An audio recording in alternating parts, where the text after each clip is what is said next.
Hello friends, welcome to the success Kendra. Friends, 2213 post Bihar दरोगा PT exam 2021 के लिए जो हम लोगों ने न्यू सीरीज स्टार्ट किया हुआ था प्रैक्टिस सेट का, उसी को आगे बढ़ाते हुए आज हम लोग सेट नंबर 7 को डिस्कस करेंगे। फ्रेंड्स, इससे पहले ऑलरेडी हम लोगों ने सेट नंबर 1 से लेकर के 6 तक को कवर कर लिया था, तो अगर आपने नहीं देखा है तो देख लीजिएगा। इन सभी वीडियोज़ का लिंक मैंने आज की इस वीडियो के डिस्क्रिप्शन बॉक्स में दे दिया है। चैनल पर अगर आप पहली बार आए हैं तो चैनल को सब्सक्राइब कर लीजिएगा, साथ ही साथ बेल आइकन को यानी कि घंटे के निशान को जरूर दबा लीजिएगा, ताकि जब भी बिहार दरोगा से संबंधित कोई भी इंपॉर्टेंट वीडियो अपलोड किया जाए तो उसका नोटिफिकेशन सबसे पहले आपके पास पहुंच जाए। तो चलिए फ्रेंड्स, बिना देरी किए हुए आज का सेशन स्टार्ट करते हैं। वीडियो को प्लीज़ लाइक और शेयर जरूर कर दीजिएगा। तो फ्रेंड्स, आज के सेशन का पहला क्वेश्चन देखिए। पहला क्वेश्चन है कि टोक्यो पैरा ओलंपिक 2020 के उद्घाटन समारोह में भारतीय दल का ध्वजवाहक कौन थे। देखिए फ्रेंड्स, ये जो हमारा न्यू प्रैक्टिस सेट सीरीज है, इसमें हम लोग केवल और केवल 2021 के जो इंपॉर्टेंट करंट अफेयर्स के क्वेश्चंस हैं उन्हीं को हम लोग कवर कर रहे हैं। इसमें हम लोग पुराने करंट अफेयर्स के जो प्रश्न हैं उनको हम लोग बिल्कुल भी कवर नहीं कर रहे हैं। काफ़ी इंपॉर्टेंट रहेगा आपके एग्जाम के लिए 2021 का करंट अफेयर्स। जब भी आप सेट लगाइए, सेट को पूरा लगाइएगा। लास्ट में आप सभी लोग अपना अपना स्कोर जरूर कमेंट करके बताइएगा। तो देखिए फ्रेंड्स, टोक्यो पैरा ओलंपिक 2020 के उद्घाटन समारोह में भारतीय दल का जो ध्वजवाहक थे वो थे Tekchand. Option number B right answer हो जाएगा। वहीं अगर आपसे पूछा जाता है कि टोक्यो पैरा ओलंपिक 2020 के समापन समारोह में भारतीय दल का ध्वजवाहक कौन था, तो वो अवनी लेखरा थी। कौन थी फ्रेंड्स? अवनी लेखरा थी। ये तो बात हो गई पैरा ओलंपिक की। अगर आपसे पूछा जाता ओलंपिक के बारे में, तो देखिए फ्रेंड्स, ओलंपिक में जो उद्घाटन समारोह में भारतीय दल के ध्वजवाहक थे वो कौन कौन थे, तो नाम याद रखेंगे, मनप्रीत सिंह और मैरी कॉम, ये दोनों थे। और समापन समारोह में बजरंग पुनिया थे। क्लियर। चलिए नेक्स्ट क्वेश्चन देखिएगा। दूसरा प्रश्न है कि पुस्तक lady doctors the untold story of India's first women in medicine, इस पुस्तक को लिखा किसने है। काफ़ी इंपॉर्टेंट क्वेश्चन है फ्रेंड्स। तो ये लिखा है कविता राव ने। Option number A right answer हो जाएगा। भारत की जो पहली महिला डॉक्टर हैं मनु एस पिल्लई, उन्हीं पर जो है यह पुस्तक लिखी गई है। लिखा है किसने? कविता राव ने। नेक्स्ट क्वेश्चन देखिएगा कि ग्रीष्मकालीन ओलंपिक खेलों में भारोत्तोलन में भारत के लिए पहला पदक किसने जीता था। बहुत ही इंपॉर्टेंट क्वेश्चन है। यहाँ से मैंने एक दो क्वेश्चन और आपको बता दूंगा। देखिए फ्रेंड्स, कर्णम मल्लेश्वरी जो थी ये ओलंपिक में पदक जीतने वाली पहली भारतीय महिला थी, और भारोत्तोलन में भी ये पहली भारतीय महिला थी। तो right answer option number B हो जाएगा। वहीं अगर आपसे पूछा जाए कि ओलंपिक में भारोत्तोलन में रजत पदक जीतने वाली पहली महिला, तो ये मीराबाई चानू हो जाता। क्लियर है। चलिए नेक्स्ट क्वेश्चन देखिएगा, चौथा प्रश्न। और फ्रेंड्स, वीडियो अगर पसंद आ रही है, आपको थोड़ा सा भी अगर वीडियो अच्छा लग रहा है, तो प्लीज़ फ्रेंड्स वीडियो को लाइक जरूर कर दीजिएगा, और जब सेशन समाप्त होगा तो इसे शेयर भी जरूर कर दीजिएगा। देखिए, वर्तमान में बहुत सारे राज्यों के जो है नए राज्यपाल बनाए गए हैं, तो उन्हीं से संबंधित है कि वर्तमान में राज्यपाल और उनसे संबंधित राज्य में कौन सा सही नहीं है। सही नहीं पूछा गया है। तो देखिए, बनवारी लाल पुरोहित को अब पंजाब का गवर्नर बनाया गया है, बिल्कुल सही है। गुरमीत सिंह को उत्तराखंड का, आर एन रवि को जो है नागालैंड का, नहीं पहले ये नागालैंड के थे, अब जो है ये तमिलनाडु के राज्यपाल जो है बनाए गए हैं। तो इसमें से पूछा गया है सही नहीं है, यानी कि गलत जो है वो ऑप्शन नंबर सी हो जाएगा। नेक्स्ट क्वेश्चन देखिएगा। अगला क्वेश्चन है कि हाल ही में किस मंत्रालय द्वारा निपुण भारत कार्यक्रम की शुरुआत की गई। देखिए, निपुण NIPUN, ठीक है फ्रेंड्स, ध्यान रखेंगे। इसका मैं आपको फुल फॉर्म बता देता हूँ। इसका फुल फॉर्म क्या होता है? National initiative for proficiency in reading with understanding and numeracy. Clear, ध्यान रखेंगे फ्रेंड्स। उसके बाद अगर हम बात करें कि यह जो है इसका लक्ष्य क्या है, तो देखिए फ्रेंड्स, इसका उद्देश्य जो है 3 से लेकर के 9 वर्ष, ध्यान रखेंगे, 3 से लेकर के 9 वर्ष के जो आयु वर्ग के बच्चे हैं उनको जो है सीखने की आवश्यकताओं को पूरा करना है। क्लियर है। यह चलाया गया है शिक्षा मंत्रालय के द्वारा। Right answer option number D हो जाएगा। नेक्स्ट क्वेश्चन देखिएगा। अगला क्वेश्चन हमारा क्वेश्चन नंबर 4 कि हाल ही में स्टार्टअप ब्लिंक द्वारा जारी ग्लोबल स्टार्टअप इकोसिस्टम इंडेक्स 2021 में भारत का क्या स्थान है। ध्यान रखेंगे, ये जो इंडेक्स है ग्लोबल स्टार्टअप इकोसिस्टम इंडेक्स, यह जो है जारी किसने किया है, तो स्टार्टअप ब्लिंक ने जारी किया है। क्लियर है। इसमें भारत का स्थान पूछा जा रहा है आपसे, तो टोटल 100 देशों की सूची में भारत का स्थान जो है वो 20वां है। प्रथम जो है टॉप पे 5 कंट्री कौन है, तो शुरू से मैं टॉप पे बता देता हूँ। सबसे ऊपर अमेरिका है, फिर यूके है, यूनाइटेड किंगडम, इजराइल है, कनाडा है और जर्मनी है। याद रखिएगा, भारत जो है 20वें स्थान पर है। उसके बाद 7 नंबर क्वेश्चन है कि जून 2021 में मैरंग को, ये देखिए ये जिला बना है मैरंग, यह जो है किस राज्य का 12वां जिला घोषित किया गया है। तो देखिए फ्रेंड्स, मैरंग को जो है मेघालय का 12वां जिला घोषित किया गया। Option number C right answer हो जाएगा। अच्छा, मेघालय की बात आई है तो यहाँ के जो मुख्यमंत्री हैं उनका नाम क्या है, कॉनराड संगमा है और यहाँ के राज्यपाल कौन है? सत्यपाल मलिक है। क्लियर। चलिए उसके बाद नेक्स्ट क्वेश्चन देखिएगा कि भारतीय नौसेना ने किसके साथ जून 2021 में पहली बार संयुक्त नौसेना अभ्यास इन, यहाँ पर पूरा पढ़ेंगे, INEUNAVFOR, ठीक है, यह किया है। तो देखिए फ्रेंड्स, IN से तो इंडिया हो गया, नाम इसी में छुपा हुआ है, मैं आपको बता देता हूँ। देखिए IN से क्या हो गया? IN से अपना प्यारा भारत हो गया, इंडिया हो गया। क्लियर।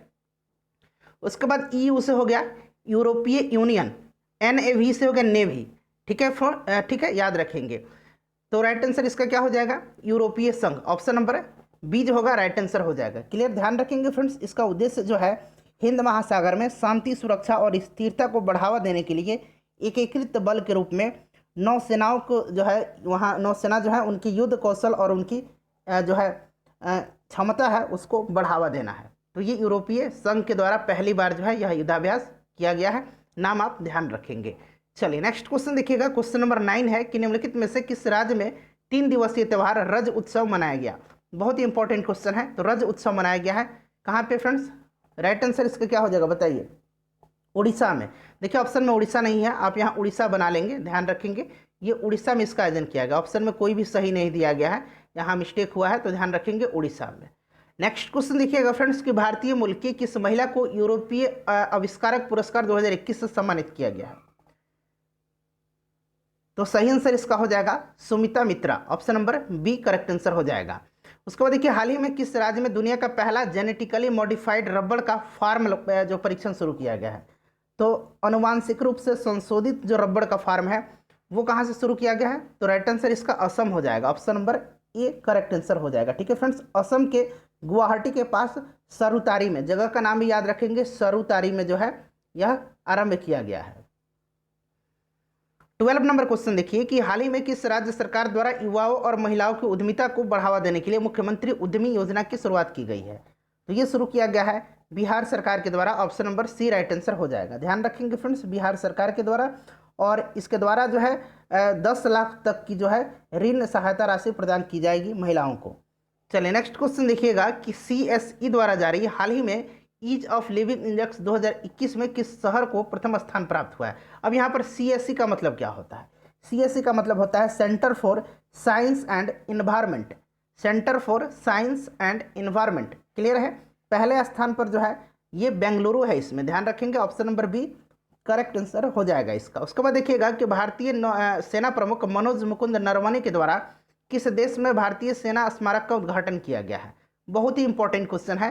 तो फ्रेंड्स ये किया गया इटली में, option number D correct answer हो जाएगा इटली। ध्यान रखेंगे हाल ही में सुर्खियों में रहा ग्रैंड इथोपियन रेनेसा डैम किस नदी पर स्थित है? तो फ्रेंड्स ये जो है ब्लू नाइल नदी पर स्थित है, option number B right answer इसका हो जाएगा। हाल ही में हैदराबाद स्थित ग्रेने रोबोटिक्स द्वारा भारत का पहला स्वदेशी ड्रोन रक्षा गुंबद विकसित किया गया है, इसका नाम क्या है? बताइए राइट आंसर इसका क्या हो जाएगा फ्रेंड्स? तो इसका नाम जो है इंद्रजाल है। क्या नाम है? इंद्रजाल है। ध्यान रखेंगे, इंपॉर्टेंट है आपके एग्जाम के लिए। अगला क्वेश्चन देखिएगा कि भारतीय वायुसेना के नए उप प्रमुख के रूप में किसे जो है नियुक्त किया गया है? तो नए उप प्रमुख के रूप में वायुसेना के नियुक्त किए गए हैं विवेक राम चौधरी। अच्छा, अभी जो है प्रेजेंट में वायुसेना अध्यक्ष कौन है? तो RKS भदौरिया हैं, राकेश कुमार सिंह भदौरिया। नेक्स्ट क्वेश्चन देखिएगा फ्रेंड्स कि विश्व आर्द्रभूमि दिवस 2021 की थीम क्या है? अच्छा, जो वेटलैंड डे है यानी कि आर्द्रभूमि दिवस है, ये कब मनाया जाता है? तो 2 फरवरी के दिन मनाया जाता है। और फ्रेंड्स इस वर्ष इसकी थीम थी वेटलैंड एंड वाटर, ठीक है, आर्द्रभूमि और जल। ऑप्शन नंबर बी जो होगा इसका सही आंसर हो जाएगा। उसके बाद देखिए 19 नंबर की एशिया की सबसे बड़ी एरोस्पेस और रक्षा प्रदर्शनी arrow India international air show के 13वें संस्करण का आयोजन कहाँ किया गया? तो इसका आयोजन जो है ये बेंगलुरु में किया गया है, option number C right answer इसका हो जाएगा। भारत का 51वां बाघ अभ्यारण्य श्रीविल्लीपुथूर किस राज्य में स्थित है? तो श्रीविल्लीपुथूर जो है यह फ्रेंड्स तमिलनाडु में है, ध्यान रखिएगा। उसके बाद देखिए विश्व कंप्यूटर साक्षरता दिवस कब मनाया जाता है? तो प्रतिवर्ष विश्व कंप्यूटर साक्षरता दिवस जो है यह 2 दिसंबर के दिन मनाया जाता है। 1 दिसंबर को एड्स दिवस मनाया जाता है, ध्यान रखिएगा। उसके बाद 22 नंबर देखिएगा कि निम्न में से कौन मोनोसेकेराइड कार्बोहाइड्रेट नहीं है? अच्छा फ्रेंड्स ध्यान देंगे, देखिए कार्बोहाइड्रेट के 3 प्रकार होते हैं, कौन कौन से? तो देखिए पहला हो गया मोनोसेकेराइड, दूसरा हो गया डाइसेकेराइड्स, ठीक है, और तीसरा जो है वो हो गया पॉलीसेकेराइड्स। तो ये तीनों को ध्यान रखेंगे। देखिए यहाँ पर मैं मोनोसेक्राइड का उदाहरण बता रहा हूँ। मोनोसेक्राइड में क्या क्या आएंगे, ग्लूकोज आएगा और ग्लैक्टोज आएगा, ग्लूकोज और ग्लैक्टोज। तो इसमें से आपको पूछा गया है कि कौन सा नहीं है, ठीक है। तो देखिए इसमें से और मैं बता देता हूँ, डाइसेक्राइड का सुक्रोज हो जाएगा, माल्टोज हो जाएगा और लैक्टोज हो जाएगा। क्लियर, सुक्रोज, माल्टोज और लैक्टोज, क्लियर है। तो मैंने अभी ग्लैक्टोज बताया है, ग्लूकोज बताया है, और यहाँ पर देखिएगा फ्रेंड्स, यहाँ पर आप देख रहे हैं सुक्रोज दिया हुआ है। सुक्रोज जो है यह डाइसेकेराइड्स का एग्जाम्पल है। पॉलीसेकेराइड अगर पूछा जाए तो स्टार्च, ग्लाइकोजन, काइटिन याद रखेंगे। क्लियर हो गया। चलिए उसके बाद देखिएगा कि बांग्लादेश में ब्रह्मपुत्र नदी किस नाम से जानी जाती है। तो बांग्लादेश में ब्रह्मपुत्र नदी को जाना जाता है किस नाम से, जमुना के नाम से। Option number C right answer हो जाएगा। गंगा नदी को पद्मा के नाम से जाना जाता है, ठीक है। तो इनको भी आप ध्यान रखेंगे। उसके बाद देखिए फ्रेंड्स कि किस शैली में, और फ्रेंड्स इससे पहले हम लोग ने फिलहाल अभी कुछ दिन पहले 15 full length practice set cover किया, बिल्कुल नया प्रैक्टिस सेट। उसका भी लिंक आपको डिस्क्रिप्शन में मिल जाएगा। उसमें भी केवल 2021 के ही करंट अफेयर्स हैं। तो फ्रेंड्स सभी वीडियोस को देख लीजिएगा। अब तक हम लोगों ने करीब 150 से अधिक वीडियो को बिहार दरोगा के लिए कवर किया हुआ है। सभी का लिंक आपको डिस्क्रिप्शन में मिल जाएगा, आप लोग देख लीजिएगा। देखिए किस शैली में प्रसिद्ध गया स्थित विष्णुपाद मंदिर का जो है, विष्णुपद मंदिर का जो है निर्माण किया गया है, या किस शैली में बना हुआ है। तो देखिए यहाँ मैं आपको बता देता हूँ, राइट आंसर इसका नागर शैली में हो जाएगा। नागर शैली, द्रविड़ शैली और बेसर शैली। ये जो बेसर शैली होता है बेसिकली यह नागर शैली और द्रविड़ शैली का मिश्रण होता है। मैं मंदिरों का एग्जाम्पल आपको बता देता हूँ। देखिए नागर शैली में और कौन कौन से मंदिर बने हैं, तो ध्यान रखिएगा। लिंगराज मंदिर, जगन्नाथ मंदिर, कोणार्क का सूर्य मंदिर, खजुराहो के मंदिर, दिलवाड़ा के मंदिर, कंदरिया महादेव का मंदिर, सोमनाथ मंदिर, ये सभी जो है नागर शैली में बने हुए हैं। क्लियर। द्रविड़ शैली में अगर पूछा जाए तो द्रविड़ शैली में रामेश्वरम मंदिर, मीनाक्षी मंदिर, रंगनाथ मंदिर याद रहेगा आपको। अगर बेसर शैली पूछा जाए तो यह वृंदावन का वैष्णव मंदिर जो है यह बेसर शैली में निर्मित है, याद रहेगा। एग्जाम्पल आपको सिर्फ याद रखना है। चलिए नेक्स्ट क्वेश्चन देखिएगा कि एहोल प्रशस्ति अभिलेख के रचयिता कौन थे। तो इसके रचयिता जो थे ये रवि कीर्ति थे। Option number D right answer हो जाएगा। रवि कीर्ति जो थे यह जो थे किसके दरबारी थे, तो यह पुलकेशिन द्वितीय के। और एहोल प्रशस्ति अभिलेख का संबंध जो है पुलकेशिन द्वितीय से है, ध्यान रखेंगे। उसके बाद देखिए प्रसिद्ध बंगाल काशिशदारी अधिनियम, यानी कि जो बंगाल टेनेंसी एक्ट है वह किस वर्ष पारित हुआ था। तो बंगाल टेनेंसी एक्ट जो है 1885 में पारित हुआ था। कौन था उस समय, तो लॉर्ड डफरिन था। किसके काल में, लॉर्ड डफरिन के काल में। लॉर्ड डफरिन के काल में और कौन कौन से जो है टेनेंसी एक्ट पारित किए गए थे, तो बंगाल टेनेंसी हो गया। उसके बाद अगर बात करें तो अवध टेनेंसी और पंजाब टेनेंसी, ये भी आप ध्यान रखेंगे।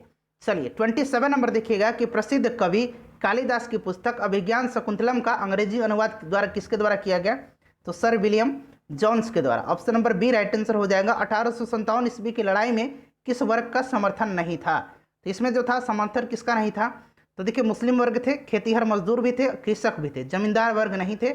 Option number A right answer हो जाएगा, इनका समर्थन नहीं था। सतलुज और काली नदियों के बीच स्थित हिमालय के भाग को किस नाम से जाना जाता है, सतलुज और काली नदियों के बीच जो स्थित हिमालय है उसको किस नाम से जाना जाता है, तो फ्रेंड्स उसको जाना जाता है कुमायूं हिमालय के नाम से। क्लियर है। तीस्ता और दिहांग नदी के बीच का जो होता है उसको असम हिमालय के नाम से जाना जाता है। सतलज और सिंधु के बीच का उसको पंजाब हिमालय के नाम से, और काली और तीस्ता के बीच को नेपाल हिमालय के नाम से जाना जाता है। ध्यान रखिएगा। द्वितीय प्रदूषक निम्नलिखित में से कौन सा है, तो द्वितीय प्रदूषक इसमें से स्मॉग है। स्मॉग किससे मिलकर के बना होता है, किसका मिश्रण है, तो ध्यान रखेंगे धुआं और कोहरे का यह मिश्रण होता है। उसके बाद 31 नंबर क्वेश्चन है कि राज्य में आपातकाल का प्रावधान संविधान के किस अनुच्छेद से संबंधित, तो राज्य में आपातकाल मतलब राष्ट्रपति शासन, आर्टिकल 356 हो जाएगा। 352 में क्या है, राष्ट्रीय आपातकाल है। 356 में राज्यों में क्या है, राष्ट्रपति शासन है। और 360 जो है फ्रेंड्स यह वित्तीय आपातकाल से संबंधित है।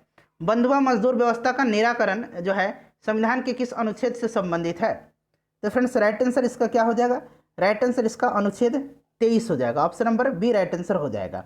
बंधुआ मजदूर अधिनियम 1976 जो है 76 जो है पारित किया, कब किया गया था, 76 में, 1976 में बंधुआ मजदूर अधिनियम 1976 में पारित किया गया था, ध्यान रखेंगे। चलिए उसके बाद देखिएगा फ्रेंड्स नेक्स्ट है हमारा कि विद्युत धारिता यानी कि इलेक्ट्रिसिटी का मात्रक होता है।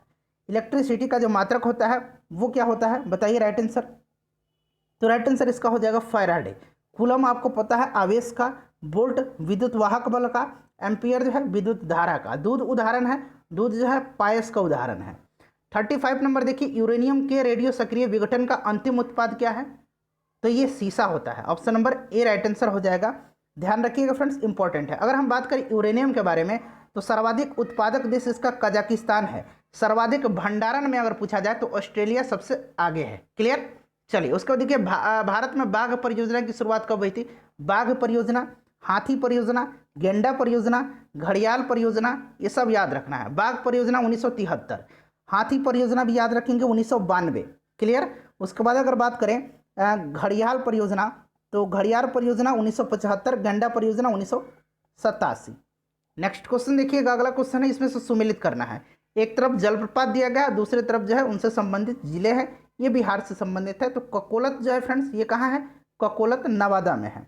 उसके बाद अगर हम बात करें ये धुआं कुंड कहाँ है? धुआं कुंड सासाराम हो जाएगा, दुर्गावती रोहतास हो जाएगा। क्लियर? तो 2, 3, 1 इसका राइट आंसर हो जाएगा, 2, 3, 1। ठीक है फ्रेंड्स, नेक्स्ट क्वेश्चन देखिएगा कि वरुण नौसैनिक अभ्यास किन दो देशों के मध्य किया जाने वाला युद्धाभ्यास है? तो ये युद्धाभ्यास है भारत और फ्रांस के बीच में। Option number B right answer हो जाएगा, भारत और फ्रांस के बीच में। ध्यान रखेंगे, और भी युद्धाभ्यास हैं, गरुड़ शक्ति। ठीक है, गरुड़ शक्ति जो होता है ये भारत और फ्रांस के बीच का ही है। भारत और रूस का बीच का इंदिरा है, भारत और जापान के बीच में सिन्यू मैत्री है, धर्म गार्डियन है। ठीक है फ्रेंड्स, भारत और इंडोनेशिया के मध्य में समुद्र शक्ति होता है। नेक्स्ट क्वेश्चन देखिएगा कि निम्नलिखित में से कौन सा युग्म सुमेलित नहीं है? इसमें से सुमेलित, एक मिनट, सुमेलित युग्म है, सुमेलित पूछा गया है, माफ करेंगे। तो देखिए फ्रेंड्स, इसमें से जो हो जाएगा सुमेलित है बांडीवास का युद्ध। बांडीवास का युद्ध जो है ये फ्रांसीसी और अंग्रेजों के बीच हुआ था 1760 में। इसमें फ्रांसीसियों की पराजय हुई थी, अंग्रेज जीत गए थे। बक्सर के युद्ध आपको पता है, इसमें मीर जाफर नहीं था, सिराजुद्दौला था। क्लियर? तो सही दिया हुआ है option number B. Next question देखिएगा फ्रेंड्स कि पांडिचेरी की संधि किसके बीच हुई थी? तो देखिए फ्रेंड्स, पांडिचेरी की जो संधि है, यहाँ ध्यान देंगे, पांडिचेरी की जो संधि है इसके तहत जो है कर्नाटक का जो दूसरा युद्ध था वो इस संधि के तहत समाप्त हुआ था। अंग्रेज और फ्रांसीसी के बीच हुई थी। 3 कर्नाटक युद्ध हुए हैं। पहला जो है कर्नाटक युद्ध किस संधि के तहत? तो ए ला सापल की संधि के तहत। दूसरा हो गया ये पांडिचेरी की संधि, और तीसरा जो हो गया पेरिस के संधि के तहत समाप्त हुआ था। नेक्स्ट क्वेश्चन देखिएगा कि the economic history of India में धन के निष्कासन के सिद्धांत की व्याख्या की गई है। इस पुस्तक के लेखक कौन है? तो फ्रेंड्स, इस पुस्तक को लिखा है आरसी दत्त ने, रमेश चंद्र दत्त ने। Option number C correct answer हो जाएगा। उसके बाद देखिएगा कि निम्नलिखित में से कौन सुमेलित नहीं है? निम्नलिखित में से कौन सुमेलित नहीं है? तो फ्रेंड्स देखिए, राइट आंसर जो है इसमें से आपको बताना है। तो देखिए, इसमें से अमृत बाजार पत्रिका शिशिर कुमार घोष सही दिया हुआ है। मिरातुल अखबार जो है ये भी सही दिया हुआ है। उसके बाद इंडियन मिरर मनमोहन घोष और देवेंद्रनाथ टैगोर, ये भी सही दिया गया है। द लीडर जो है ये गोपाल कृष्ण गोखले का नहीं है। द लीडर जो है ध्यान रखेंगे मदन मोहन मालवीय का है। तो सुमेलित नहीं है ऑप्शन नंबर डी। नाभिक की खोज किसने की थी? नाभिक की खोज जो है फ्रेंड्स ये किसने किया था? तो रदरफोर्ड ने किया था। ठीक है, चैडविक ने किसकी खोज किया था? चैडविक ने न्यूट्रॉन का। अगर हम लोग बात करें टॉमसन ने, तो जे टॉमसन ने इलेक्ट्रॉन की खोज की थी। अच्छा, आप बताइएगा कि गोल्डस्टीन ने किसकी खोज किया था? सुपीरियर झील किन 2 देशों के बीच स्थित है? तो देखिए, सुपीरियर झील जो है यह अमेरिका और कनाडा के बीच में है, और यह मीठे पानी की सबसे बड़ी झील है। जीडीपी का आंकड़ा कौन जारी करता है? तो जीडीपी का आंकड़ा जो है यह जारी करता है, इसमें से सही आंसर NSSO हो जाएगा। NSSO का मतलब होता है नेशनल सैंपल सर्वे ऑफिस। देखिए फ्रेंड्स, 2019 में क्या हुआ था कि नेशनल सैंपल सर्वे ऑफिस और सेंट्रल स्टैटिक्स ऑफिस यानी कि CSO इसको मर्ज कर दिया गया और एक नया संस्था बनाया गया जिसका नाम है NSO, national statistical office. Clear है? ध्यान रखेंगे। चलिए, राइट आंसर इसका ऑप्शन नंबर सी हो जाएगा। नेक्स्ट क्वेश्चन देखिएगा फ्रेंड्स, अगला क्वेश्चन है कि भारतीय समुद्री विश्वविद्यालय कहाँ स्थित है? तो फ्रेंड्स ये जो है चेन्नई में है। अच्छा, चेन्नई से याद रखेंगे कि चेन्नई में ही केंद्रीय चमड़ा अनुसंधान संस्थान भी स्थित है। उसके बाद देखिए नेक्स्ट क्वेश्चन कि मोपला विद्रोह के मुख्य नेता कौन थे? तो मोपला विद्रोह 1921 में हुआ था। कब हुआ था? 1921 में हुआ था। कहाँ हुआ था? तो केरल मलाबार तट पर हुआ था 1920-22 के दरमियान में। 1921 आप ध्यान रखेंगे, ऐसे 1920-22 भी लिखा रहेगा कहीं कहीं। और फ्रेंड्स अली मुस्लियार के नेतृत्व में। राइट आंसर ऑप्शन नंबर इसका सी हो जाएगा। उसके बाद नेक्स्ट क्वेश्चन देखिएगा कि वर्ष 1922 में कांग्रेस के गया अधिवेशन की जो है सभापतित्व किसने किया था? अध्यक्षता किसने किया था? तो 1922 में चित्तरंजन दास ने किया था। अच्छा फ्रेंड्स, 1912 में जो है बांकीपुर में जो हुआ था उसकी अध्यक्षता किसने किया था? तो R.N. माधोलकर ने किया था। R.N. माधोलकर ने किया था। इसको भी फ्रेंड्स आप ध्यान रखेंगे, क्लियर पूछा जा सकता है। R.N. माधोलकर बांकीपुर अधिवेशन की इन्होंने अध्यक्षता की थी। इनमें से कौन सा पौधा नाइट्रोजन स्थिरीकरण में सहायक नहीं है? तो ये दलहनी पौधे जो होते हैं नाइट्रोजन स्थिरीकरण में सहायक होते हैं। तो इसमें से धान में जो है सहायक नहीं होता है। Option number D right answer हो जाएगा। निम्नलिखित में से कौन मछली नहीं है? इसमें से मछली जो है स्टारफिश नहीं है। स्टारफिश जो आता है यह इकाइनोडर्मेटा में आता है। इकाइनोडर्मेटा संघ के अंतर्गत आता है, ध्यान रखिएगा। ट्राइसेम योजना निम्न में से किससे संबंधित है? तो ट्राइसेम का फुल फॉर्म मैं बता देता हूं आपको, training of rural youth for self employment. एक बार और रिपीट कर देता हूं, training of rural youth for self employment, rural, ठीक है, ध्यान रखिएगा। तो ग्रामीण हो गया, सीधी सी बात है, इससे आपको पता चल गया ग्रामीण विकास, क्लियर है। ये लॉन्च कब किया गया था? तो फ्रेंड्स इसका लॉन्च डेट आप याद रखेंगे 15 अगस्त 1979, क्लियर है। चलिए नेक्स्ट क्वेश्चन देखिएगा। और फ्रेंड्स देखिए इसमें क्या था कि जो ग्रामीण युवा थे उनको जो है स्वरोजगार के लिए प्रशिक्षण देना था। गरीबी उन्मूलन का नारा, देखिए नारा लिखा गया, गरीबी उन्मूलन का नारा किस पंचवर्षीय योजना में दिया गया था? गरीबी उन्मूलन जो था लक्ष्य किस पंचवर्षीय योजना का था ये नहीं पूछा गया है।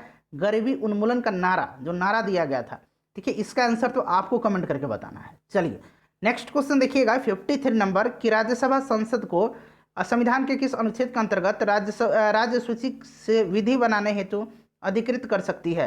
राज्यसभा संसद को संविधान के किस अनुच्छेद के अंतर्गत राज्य सूची में से विधि बनाने हेतु अधिकृत कर सकती है? तो ये हो जाएगा अनुच्छेद 249, ध्यान रखेंगे। उसके बाद देखिए निम्नलिखित में से कौन सा देश बाल्टिक देश नहीं है? तो बाल्टिक देश में इस्टोनिया, लाटविया और लिथुआनिया आता है, बेलारस नहीं आता है, ध्यान रखेंगे। निम्नलिखित में से पर्वतों का पूर्व से पश्चिम का क्रम आपको बताना है। थोड़ा सा समय लीजिए, वीडियो को पॉज कर लीजिए, फिर आप आंसर बताइएगा। तो देखिए फ्रेंड्स राइट आंसर जो है इसका क्या हो जाएगा? कंचनजंगा, मकालू, एवरेस्ट और मानासलू। उसके बाद देखिए आधुनिक भारत का प्रथम राष्ट्रवादी कवि किसे कहा जाता है? तो फ्रेंड्स ये किसको कहा जाता है? तो ध्यान रखेंगे ये किसको कहा जाता है? ये कहा जाता है हेनरी विवियन डेरोजियो। दरअसल ये देखिए हेनरी विवियन डेरोजियो जो था ये आंग्ल इंडियन था, ठीक है, एंग्लो इंडियन जिसको कहा जाता है वो था। नेक्स्ट क्वेश्चन देखिएगा कि कौन व्यक्ति तीनों गोलमेज सम्मेलन में उपस्थित नहीं थे? तो इसमें से मोहम्मद अली जिन्ना उपस्थित नहीं थे, बाकी जो थे बाबा साहब अम्बेडकर, आपने पढ़ा होगा कि तीनों जो है गोलमेज सम्मेलन में इन्होंने उपस्थित थे। तेज बहादुर सप्रू भी थे, आगा खां भी थे। देखिए पहला जो हुआ था 1930 में हुआ था, दूसरा 1931 में, तीसरा 1932 में, ये क्रम आपको याद रखना है। उसके बाद देखिए भारतीय संविधान में संशोधन की शक्ति का प्रक्रिया जो है भाग 20 में है और आर्टिकल किस में है? 368 में है। दक्षिण अफ्रीका के संविधान से इसे लिया गया है। निम्न में से कौन सा समवर्ती सूची के अंतर्गत नहीं आता है? देखिए समवर्ती सूची के अंतर्गत क्या क्या आते हैं? तो इसमें फ्रेंड्स 1 आता है, शिक्षा आता है, परिवार नियोजन आता है, जनसंख्या नियंत्रण आता है, जानवरों तथा पक्षियों की सुरक्षा आता है। तो देखिए शिक्षा है, 1 है, परिवार नियोजन है, ये जो है समवर्ती सूची के विषय हैं। पंचायती राज जो है ये राज्य सूची के अंतर्गत आता है। जल में वायु का बुलबुला किस भांति व्यवहार करता है? भांति ऐसे लिखा जाता है। तो देखिए ये जो होता है फ्रेंड्स अवतल लेंस की भांति जो है व्यवहार करता है, अवतल लेंस इसका आंसर हो जाएगा। उसके बाद नेक्स्ट क्वेश्चन देखिएगा कि निम्नलिखित में से कौन सुमेलित नहीं है? इसमें से सुमेलित आपको बताना है। देखिए संथाल विद्रोह सिद्धू कानू बिल्कुल सुमेलित है, और ये किस क्षेत्र में हुआ था? तो ये बिहार झारखंड में। रामोसी विद्रोह चित्तर सिंह बिल्कुल सुमेलित है, पश्चिमी घाट पर यह हुआ था। कोल विद्रोह बुधो भगत ये भी छोटा नागपुर एरिया में। पागलपंथी विद्रोह जो है फ्रेंड्स ये सुमेलित नहीं है। तो पागलपंथी जो दरअसल हुआ था ये हुआ था टीपू के नेतृत्व में, ठीक है, ध्यान रखेंगे। चलिए नेक्स्ट क्वेश्चन देखिएगा 62 नंबर, निम्नलिखित में से कालक्रम के अनुसार से आपको बताना है। वांडीवास का युद्ध 1760, मैं स्टार्टिंग में ही आपको बताया था। प्रथम कर्नाटक युद्ध जो था इसका समय 1746 से लेकर के 1748 तक, ठीक है। उसके बाद अगर बात करते हैं प्रथम आंग्ल मैसूर युद्ध की, तो प्रथम आंग्ल मैसूर युद्ध का 1767 से लेकर के 69 तक। वेदरा का युद्ध जो था ये हो जाएगा 1759 में। तो अब आप क्रम बना सकते हैं। क्रम इसका क्या हो जाएगा? 2 हो जाएगा, उसके बाद 2 के बाद 3 हो जाएगा, 1 हो जाएगा, फिर 4 हो जाएगा। 2 3 1 4, देखिए 2 3 1 4 कहाँ पर दिया हो? 2 3 1 4 यहाँ पर ऑप्शन नंबर डी में। नेक्स्ट क्वेश्चन देखिए किस बौद्ध संगति के दौरान अभिधम पिटक की रचना होती है? अच्छा 3 पिटक हैं, तीनों पिटकों की भाषा जो है वो पाली है, ध्यान रखिएगा, ठीक है फ्रेंड्स। यहाँ अभिधम पिटक पूछा गया है, तो इसकी रचना जो है फ्रेंड्स ये हुई थी तृतीय बौद्ध संगति। अच्छा तृतीय बौद्ध संगति कहाँ हुआ था? तो ये अशोक के समय में हुआ था पाटलिपुत्र में। नेक्स्ट क्वेश्चन देखिएगा कि घटनाओं का सही कालक्रम आपको बताना है। तो देखिए फ्रेंड्स, इसमें से कालक्रम आपको बताना है, ठीक है। राइट आंसर मैं आपको सीधे बता देता हूँ, कई बार आप ये सब पढ़े होंगे। राइट आंसर जो है इसका क्या हो जाएगा, 2413। 2413 देखिए कहाँ पे है, 2413। राइट आंसर इसका जो है 2413, ऑप्शन नंबर ए इसका सही आंसर हो जाएगा, ठीक है। चलिए नेक्स्ट क्वेश्चन देखिएगा कि रक्त का पीएच मान, तो पीएच मान 7.4 होता है। कौन सी नदी विषुवत रेखा को 2 बार काटती है? विषुवत रेखा को 2 बार कौन सी नदी काटती है? तो फ्रेंड्स ये कांगो नदी है, ठीक है। उसके बाद अगर हम बात करें फ्रेंड्स कि जो लिम्पोपो नदी है वो मकर रेखा को 2 बार काटती है, और भारत की माही नदी जो है ये कर्क रेखा को 2 बार काटती है। उसके बाद देखिए कार्टोजना प्रोटोकॉल का संबंध किससे है? तो कार्टोजना प्रोटोकॉल का संबंध जो है जैव सुरक्षा से है। कार्टोना प्रोटोकॉल पर भारत ने हस्ताक्षर कब किया था? तो फ्रेंड्स याद रखेंगे 17 जनवरी 2003 को, ठीक है। 17 जनवरी 2003 को भारत ने इस पर हस्ताक्षर किया था, और भारत में यह लागू कब हो गया? तो ये 11 दिसंबर 2003 से यह प्रभावी हुआ। 11 दिसंबर 2003 से यह प्रभावी हो गया। नेक्स्ट क्वेश्चन देखिएगा कि भारी जल का रासायनिक फॉर्मूला D2O। उसके बाद देखिए चश्मे के लेंस में किस कांच का प्रयोग होता है, यानी कौन से कांच से चश्मे के लेंस बनाए जाते हैं? क्रुक्स कांच हो जाएगा इसका आंसर। उसके बाद देखिएगा कि 23वें राष्ट्रीय युवा महोत्सव का आयोजन कहाँ किया गया? 23वां किया गया था लखनऊ में 2020 में, ठीक है फ्रेंड्स। 24वां नई दिल्ली में किया गया, वर्चुअली 24वें का आयोजन किया गया नई दिल्ली में। 71 नंबर देखिए, क्वेश्चन नंबर 71 देखिएगा कि श्रीमद् भगवत गीता में है। तो देखिए फ्रेंड्स भगवत गीता में 18 अध्याय और 700 संस्कृत श्लोक हैं, option number C right answer हो जाएगा। 72 नंबर देखिएगा कि निम्नलिखित में से कौन युग्म सही सुमेलित नहीं है? सही सुमेलित नहीं पूछा गया है। तो देखिए सांची स्तूप का जो निर्माण है ये सातवाहन शासकों ने नहीं, इसका निर्माण जो है अशोक ने करवाया था, तो ये गलत दिया गया है। कंदरिया महादेव मंदिर ये चंदेल शासक किसके द्वारा करवाया गया है? तो धंगदेव द्वारा करवाया गया, ठीक है फ्रेंड्स। चंदेल वंश के शासक धंगदेव के द्वारा कंदरिया महादेव मंदिर का निर्माण करवाया गया है, तो फ्रेंड्स ये सही दिया गया है, बिल्कुल मतलब करेक्ट है ये। देवगढ़ का दशावतार मंदिर ये गुप्त शासक के द्वारा, ये भी सही है। आजीविकों के लिए बराबर गुफा है, ये अशोक के द्वारा, ये भी सही है। तो गलत जो है इसमें से ऑप्शन नंबर ए हो जाएगा, ये जो है सही सुमेलित नहीं है। उसके बाद देखिए कि निम्न में से कौन सही सुमेलित नहीं है? तो देखिए फ्रेंड्स एक तरफ वंश दिया गया है, दूसरी तरफ उनकी राजधानी दी गई है। चंदेलों की राजधानी जो थी ये खजुराहो थी, ये बिल्कुल सही है। सोलंकी वंश का अनहिलवाड़ा, प्रतिहार वंश का कनौज, कलचुरी वंश का जो था ये अजमेर नहीं थी, इनकी राजधानी जो थी फ्रेंड्स त्रिपुरी थी। क्लियर? तो इसमें से सुमेलित नहीं है, ऑप्शन नंबर डी। अगला क्वेश्चन देखिएगा 74 नंबर कि मोढेरा का सूर्य मंदिर किस राज्य में स्थित है? तो मोढेरा का सूर्य मंदिर जो है यह गुजरात में है, option number B right answer हो जाएगा। इसका निर्माण जो है सोलंकी वंश के शासक भीमदेव प्रथम के द्वारा करवाया गया था। उसके बाद देखिए 75 नंबर कि निम्न में से कौन सी सुमेलित नहीं है इसमें से? तो देखिए फ्रेंड्स अकबर के द्वारा जजिया कर की समाप्ति 1564 ये सुमेलित है। दीन इलाही इसकी स्थापना 1582, मजहरनामा 1578 नहीं, मजहरनामा जो होगा ये 1579 होगा। तीर्थ यात्रा कर की समाप्ति 1563 ये जो है सही दिया गया है, तो सुमेलित नहीं है, ऑप्शन नंबर सी। उसके बाद फ्रेंड्स अकबर ने ध्यान रखेंगे फतेहपुर सिकरी को राजधानी कब बनाया था? 1571 में। उसके बाद इसने जो है इबादत खाना की स्थापना कब करवाई थी? तो 1575 में, ध्यान रखेंगे। चलिए नेक्स्ट क्वेश्चन देखिएगा, थोड़ा सा छोटा कर देता हूं ताकि आपको क्लियर दिखाई दे। हाँ अब देखिए प्रश्न कह रहा है कि मनसबदारी व्यवस्था में 2 अस्पा सिंह अस्पा का प्रचलन किसने किया था? तो 2 अस्पा और सिंह अस्पा का प्रचलन जो है यहाँ शुरू किया था किसने? जहांगीर ने, option number D right answer हो जाएगा। ध्यान रखेंगे और सर्वप्रथम यह जो उपाधि है यह किनको दी गई थी? यह पद जो है सर्वप्रथम महावत खां को दी गई थी, ध्यान रखेंगे, पूछा जा सकता है। उसके बाद नेक्स्ट क्वेश्चन देखिएगा कि चौसा का युद्ध कब हुआ था? फ्रेंड्स चौसा का युद्ध जो है यह शेरशाह सूरी और हुमायूं के बीच में हुआ था। इसमें शेरशाह सूरी की जीत हुई थी, क्लियर। 1539 में हुआ था। बिलग्राम का युद्ध या कनौज का युद्ध ये भी जो है शेरशाह सूरी और हुमायूं के बीच में हुआ था, इसमें भी शेरशाह सूरी जीत गया था। 1540 में ये हुआ था बिलग्राम का युद्ध। नेक्स्ट क्वेश्चन देखिएगा, हमारा अगला क्वेश्चन है फ्रेंड्स कि दारा सिकोह और औरंगजेब के मध्य सबसे जो है निर्णायक युद्ध कौन सा हुआ था? देखिए ये सभी युद्ध जो है सामोगढ़ का युद्ध, धर्मट का युद्ध और देवराई घाटी का युद्ध, ये तीनों युद्ध जो है दारा सिकोह और औरंगजेब के मध्य हुआ था। दारा सिकोह और औरंगजेब दोनों जो थे ये शाहजहां के बेटे थे, क्लियर है। ये उत्तराधिकार का एक युद्ध था जो कि दारा सिकोह और औरंगजेब के मध्य हुआ था। इसमें से सबसे निर्णायक युद्ध जो था ये था धर्मट का युद्ध। धर्मट का युद्ध जो है फ्रेंड्स ये 1659 में हुआ था। और इस युद्ध में दारा शिकोह जो था वो पराजित हो गया और उस पर जो है इस्लाम धर्म की अवहेलना करने के अपराध में 30 अगस्त 1659 को जो है उसकी हत्या कर दी गई थी। क्लियर है। देखिए फ्रेंड्स, ये दारा शिकोह जो है इसने उपनिषद और रामायण का फारसी में अनुवाद करवाया था। पूछा जाता है कि रामायण और उपनिषद का फारसी में अनुवाद किसके शासनकाल में हुआ था, तो शाहजहां के काल में। शाहजहां का जो सबसे योग्य पुत्र था दारा शिकोह, उसी ने करवाया था। उसके बाद नेक्स्ट क्वेश्चन देखिएगा फ्रेंड्स कि निम्नलिखित में से कौन सा विकल्प बंधनों की क्रियाशीलता के सही क्रम में दर्शाता है।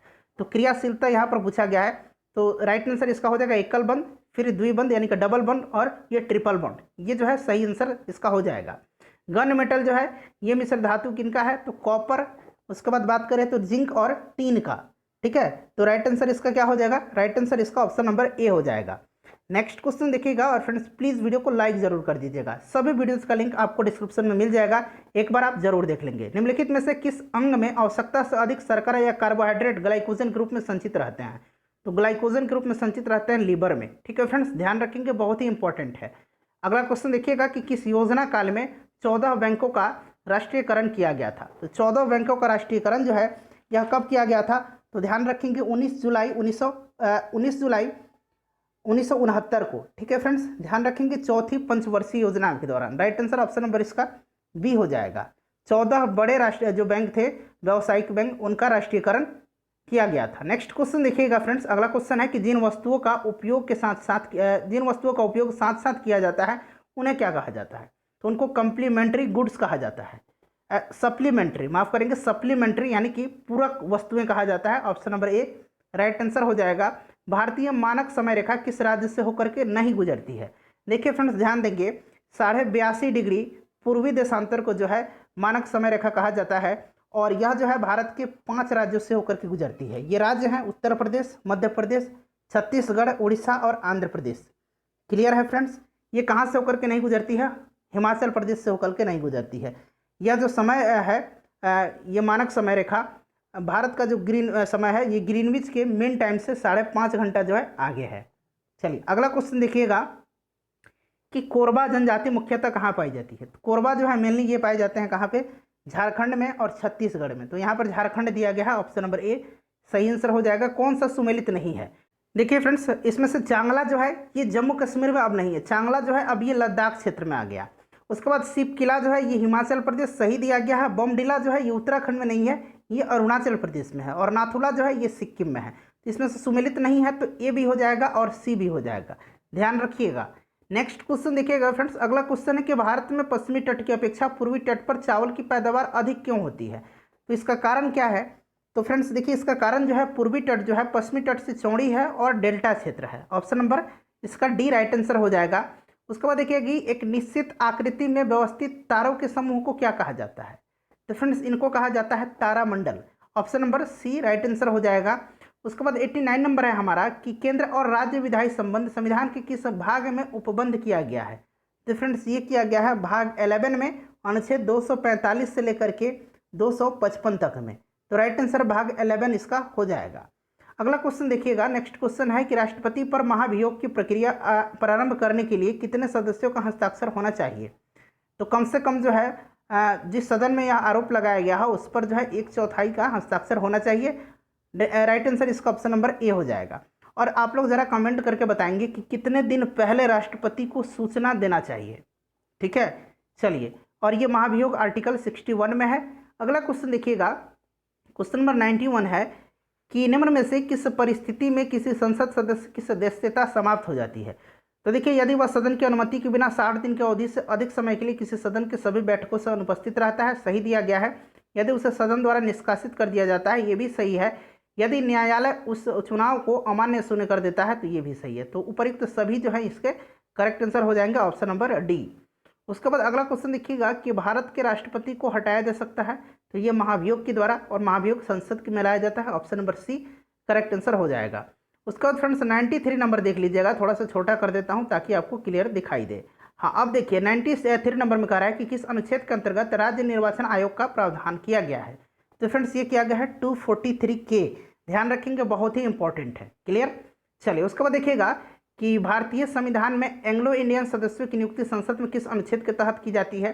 तो फ्रेंड्स देखिए, पहले जो था राष्ट्रपति आंग्ल भारतीय समुदाय के व्यक्ति को जो है लोकसभा में चुनते थे, ठीक है, लेकिन अब जो है ये समाप्त कर दिया गया है। तो इनमें से क्या हो जाएगा, इनमें से कोई नहीं, इसका करेक्ट आंसर हो जाएगा। 95 नंबर देख लीजिएगा। 95 नंबर है फ्रेंड्स कि किस संविधान संशोधन में पिछड़े वर्ग के सभी आयोगों का प्रावधान है।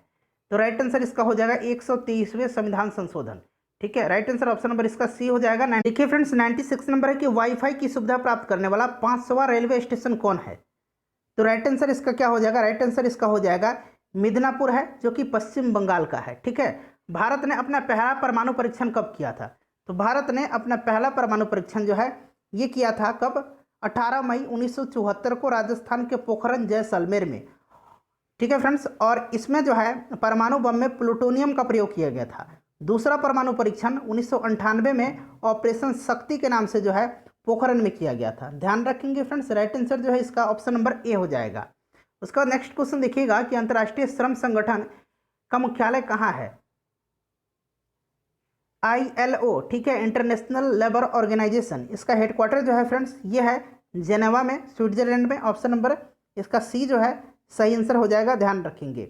उसके बाद देखिएगा 99 नंबर प्रश्न है कि दक्षिण पूर्वी राष्ट्रीय एशियाई राष्ट्रीयों के संग एशियान में कौन सा देश शामिल नहीं है। देखिए इसका आंसर आप मुझे कमेंट करके बताएंगे, साथ ही साथ आप लोग अपना स्कोर भी टाइप कर देंगे, ठीक है। देखिए राधा मोहन कप निम्न में से किस खेल से संबंधित है। तो राधा मोहन कप का संबंध जो है ये पोलो से है। ऑप्शन नंबर डी सही आंसर हो जाएगा, ध्यान रखेंगे। क्लियर फ्रेंड्स, चलिए 100 क्वेश्चन हमारा कंप्लीट हो गया। अपने स्कोर कमेंट कर दीजिए, वीडियो को शेयर और लाइक ज़रूर कर दीजिए।